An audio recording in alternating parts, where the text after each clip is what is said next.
Hello, you guys, and welcome back to our channel and welcome back to another video. Okay, that looks a little better. um, if you are new, welcome to the family. And if you are not new, welcome back. So today, obviously, I am back with another devotional moment because y'all know this position, y'all know this background, so y'all know what time it is, right? I think I sit in the same place every time, but that's cool. This is where I'm most comfortable. So I'm back, y'all. I'm back with another devotional moment, and today I'm going to be sharing out of the Even in Darkness devotional. And again, I will make it known that whatever devotional I'm working on, both of those devotionals as well as this journal that I use, is can be found in my description box in my Amazon store if you are interested in purchasing one. So I'm gonna jump right in. Okay, y'all already know the drill. So today's scripture comes from Second Chronicles chapter 20 and verse 12, and it just reads, the author uses, "We do not know what to do, but our eyes are on you."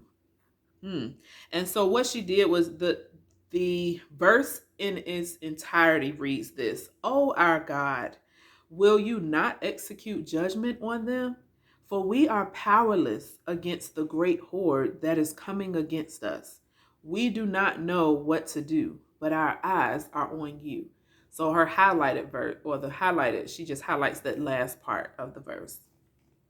And so she writes this: "It was their worship that defeated the enemy. King Jehoshaphat and the people of Judah and Jerusalem did not seem particularly excited or even brave, considering the great horde that was going to come against them. Suddenly, some guy named Jehaziel, why am I just seeing him, is what she wrote in parentheses, told the people that God told Jehaziel that he was going to fight for them, and all they had to do was trust him. And that was it. They just did. Sometimes I sense a struggle in the stories of the Bible. This one just seems as simple as that. Why am I not experiencing this in my current darkness? It feels like if you would just send me a Jehaziel, I would take a sigh of relief and be able to move forward. Yet, instead, I feel alone and frozen in the next steps. How long, O Lord? As I read these words again, something new sticks out. The first step the people took was to come to you and admit they had no idea what to do. I am definitely there. I know I am powerless against what is in front of me. Yet, the only other thing they did was fix their eyes on you. That's it. What would it look like for me to fix my eyes on you right now? So often, I just want to fast forward to see the results of my darkness. I want the face to face when you have called me to the faith to faith. You were not standing in front of the people of Judah and Jerusalem. You did not send an angel down to speak in this particular situation. So the eyes the people had on you must have been simply the eyes of their hearts. As I'm standing in front of what feels like decisions that are both extremely heavy and out of my control, yet necessary for me to make, would you set the eyes of my heart on you? Instead of looking at what I can see, teach me to see the unseen. Mm. And then she ends with, I do not know what to do, Lord, but I am choosing to put my eyes on you. Would you meet me in this place today? My God. My God. Woo. There was a lot in this one, y'all. Like, I mean, I'm right with her today in this particular devotion. I'm right where she is. So many little tidbits that I just can just put a pin in and just go on about. In particular, I feel alone and frozen in the next steps. How many of us can relate to that? I know I can, about feeling frozen in the next steps. I remember when I first learned about being pregnant again. Whew, I felt frozen. I just did. I felt frozen in the next steps. Like, oh Lord, I literally felt frozen because I'm like, what? Okay, hold on. wait, where do I go? Kind of thing. And so I absolutely know how it can feel, and can relate rather to how it feels to not know what to do, right? And not knowing what to do, because like she said, I know that I'm powerless against what is in front of me. And that's the whole thing about faith, is acknowledging that we are powerless against what is in front of us, whatever that is for us. We are powerless. We don't have any control over what things have, or how what kinds of situations we're going to find ourselves in. We don't have control over the type of certain type of circumstances, right? We don't have a lot of control over what will happen in certain instances, right?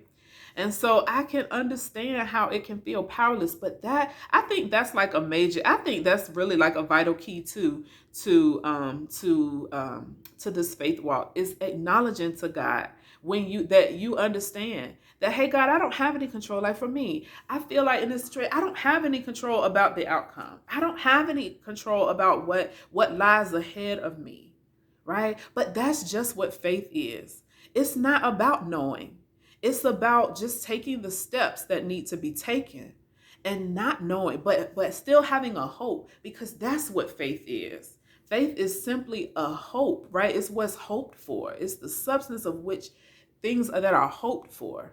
So it's not knowing, right? And so I understand how it can feel to feel powerless, um, against what might lie ahead. I really can, and out of control, out of my control.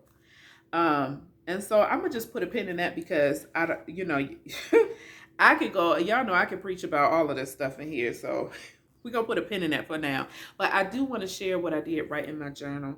And this was what I wrote. I simply wrote this: Lord, in this developing season of my life, the only eyes that I can manage to fix on you right now are the eyes of my heart. Because my physical eye gates have just seen too much, Lord. Too much. More than sometimes I even feel like I can even bear.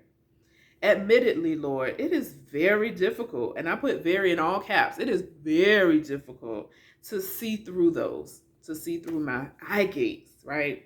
Because I don't know what to do sometimes. And then I ended with, however, the eyes of my heart are absolutely on you, Lord, because that's where all my hope lies. And again, that's that going back to what faith is.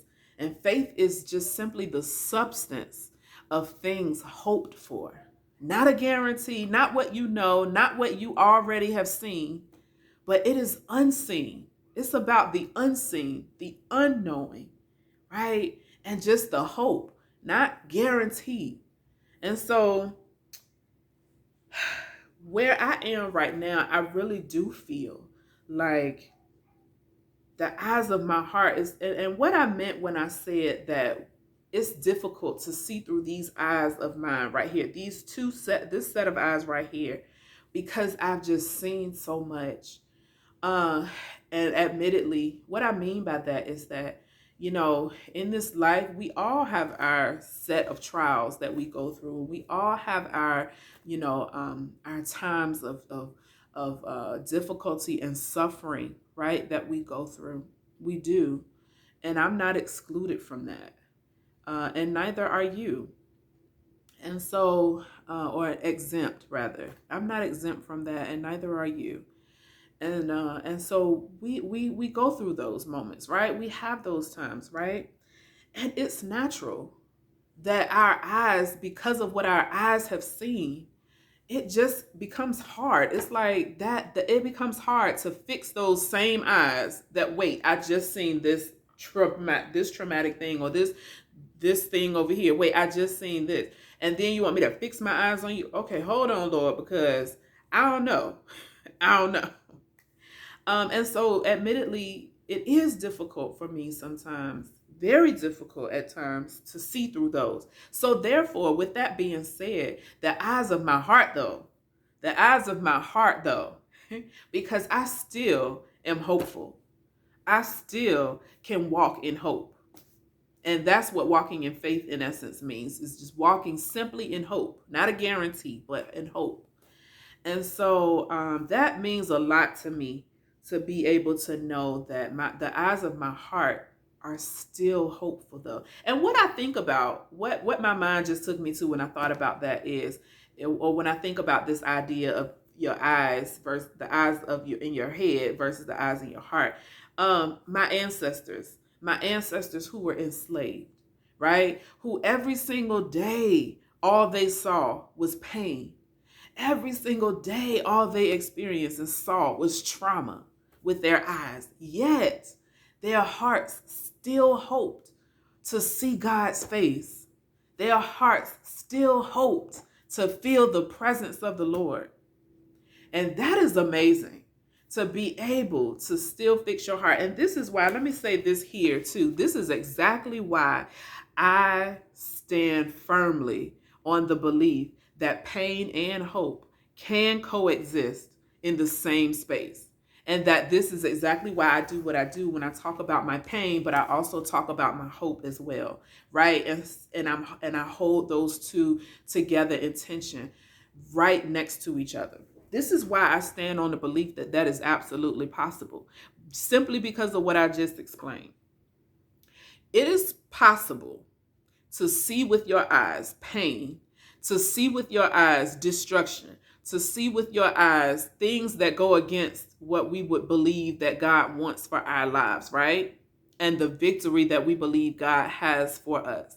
It is so easy to see that every time you turn on your TV, every time you walk out your door, every time something even happens and hits your own home, right? It's easy. It's easy. It's easy. But your heart can still hope.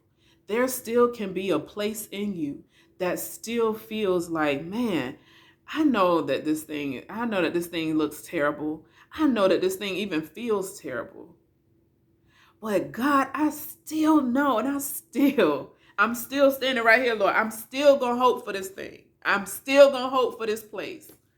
Our ancestors still hoped in the God of justice, right? Still hoped for that, even though their eyes saw the opposite. And so it just puts my experiences in perspective when I think about that, because man, I don't try to hide away from my pain. I don't try to shy away from it. It's there. And when it happens, it happens. And when it hits, right? But my heart, the eyes of my heart, Lord, are still on you, because y'all, this thing is real. It's real. We don't know what to do, Lord, but our eyes are on you. And even if you have to fix your heart eyes instead of your physical eyes, don't feel bad about that. If you've seen a lot of pain in your life, that's just what it is. If you've seen a lot of things in your life, that's just what it is. You've seen that. It's with you. It's in your body. It's in your spirit, right? It's in you. It lives in your body. Your experiences matter. But even if you have to fix the heart, the eyes of your heart, because that's, like I said, that's where my hope lies. And so it's absolutely, the eyes of my heart, God, are absolutely on you, because that's where all of my hope lies. Anyway, is in there, is in my heart. And so I just want to encourage somebody today that doesn't know what to do. It's okay. You may not know what to do. You may have seen one thing with your eye gates, and it's hard. It may be hard to fix your eyes, your physical eyes on God. That's okay too. God understands that. But as long as you can fix your heart, the eyes of your heart, and keep the eyes of your heart on God, that's enough sometimes. That's enough. That's enough sometimes. And so I just want to encourage somebody of that today, because I was encouraged. And again, this is exactly why I stand firm on the belief of pain and hope coexisting in the same space. It's possible to have seen what is contrary to good, but to also still hope in your heart. I just hope that blessed somebody today, and I hope that you know, there was a takeaway for you. If there was, leave it in the comment. Let me know what you think and let me know what you're feeling. Uh, and I will end it right there. That's it for me today. So I just thought I wanted to just come on here and share another moment with you guys and spend some more time with you as I spend time with the Lord and in my own journaling and prayer life. And I hope it's a blessing to you. Okay, so that's it, you guys. I'm gonna leave it there, and I will see you guys in the next video. All right, give this video a thumbs up, share it if you know someone that can use something that was said. All right, you guys, I'll see you in the next one. Bye.